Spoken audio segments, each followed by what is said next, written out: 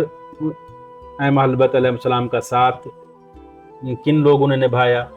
کون مسلسل ان کے ساتھ رہے، ہمیشہ ان کے جو صحبت میں رہے، تو وہ لوگ کون ہیں؟ اگر وہ باقی جس مسلمانوں کے مسلک سے تعلق رکھتے ہیں بڑے فخر سے وہ بتائیں کہ بھئی ہمارے مسلک کے فلاں صاحب جو تھے وہ صادق علیہ السلام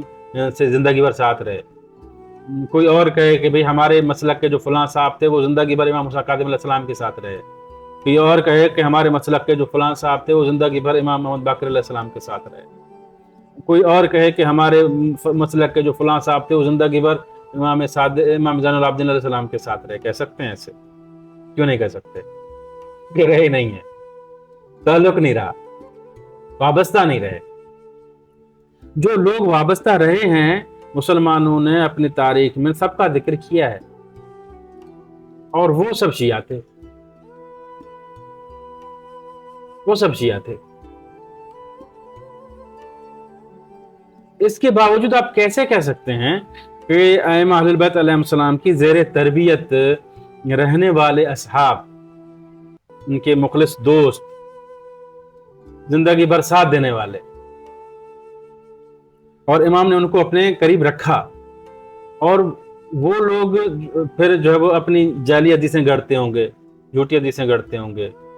جن کو خود جو ہے ائمہ اہل البیت علیہ السلام نے اپنے ساتھ رکھا اور پوری دنیا نے دیکھا، دیکھنے والوں نے اپنی کتابوں میں بھی لکھا، جبکہ وہ الگ مسلک سے تھے خود۔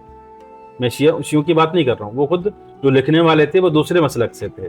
دوسرے مسلمانوں کے مسلکوں سے تعلق رکھتے تھے۔ وہ انہوں نے لکھا ہے کہ یہ جو ہے امام سجاد علیہ السلام کے صاحب فلاں تھے، اس میں اگر آپ کا کوئی ہے تو بتائیں۔ امام محمد باقر علیہ السلام کے شاگرد اور اصحاب فلاں تھے، ان میں آپ کا کوئی ہے تو بتائیں۔ امام موسیٰ کاظم علیہ السلام کے صحبت کرنے والے لوگ جو تھے وہ فلاں تھے، اس میں آپ کا کوئی ہے تو بتائیں۔ جب نہیں ہے تو پھر نہیں ہے۔ اسی طرح ائمہ اہل بیت علیہ السلام نے پوری ملت تشیع کی اپنی زیر نگرانی تربیت کی، اور اسی تربیت کو شیخ کلینی رحمہ اللہ اپنی کتاب کافی کے مقدمے میں فرماتے ہیں کہ مجھ سے کسی مومن دوست نے کہا، یعنی کتاب کافی، اللہ رحمت کرے، اللہ ان کی اس شخص کے گناہوں کو معاف کرے اور ان کے بزرگوں کے گناہوں کو معاف کرے جس نے شیخ کلینی کو یہ مشورہ دیا کہ ایک کتاب تحریر فرمائے جو آثار صادقین علیہم السلام پر مشتمل ہو۔ جو شیخ اپنے کتاب کے مقدمے میں فرماتے ہیں، اسی شخص کو مخاطب ہو کر وَذَكَرْتَ أَنَّ أُمُورًا قَدْ أَشْكَلَتْ عَلَيْكَ لَا تَعْرِفُ حَقَائِقَهَا لِاخْتِلَافِ الرِّوَايَةِ فِيهَا وَأَنَّكَ تَعْلَمُ أَنَّ اخْتِلَافَ الرِّوَايَةِ فِيهَا لِاخْتِلَافِ عِلَلِهَا وَأَسْبَابِهَا وَأَنَّكَ لَا تَجِدُ بِحَضْرَتِكَ مَنْ تُذَاكِرُهُ تفاوضه ممن تثق بعلمه فيها، وقلت إنك تحب أن يكون عندك كتاب كاف يجمع فيه من جميع فنون علم الدين ما يكتفي به المتعلم ويرجع إليه المسترشد۔ اب میں صرف اس کا ترجمہ پڑھوں گا کیونکہ میں نہیں چاہتا ہوں کہ دورانیہ زیادہ لمبا ہو جائے۔ اور آپ نے ذکر کیا کہ کچھ معاملات آپ پر مشتبہ ہو گئے ہیں، یعنی آپ کو الجھن میں ڈال رہے ہیں، جن کی حقیقت کو آپ روایت کے باہمی اختلاف کی وجہ سے نہیں پہچان پا رہے، حالانکہ آپ یہ جانتے ہیں کہ روایات میں اختلاف ان کے اسباب اور وجوہات کے فرق کی وجہ سے ہے۔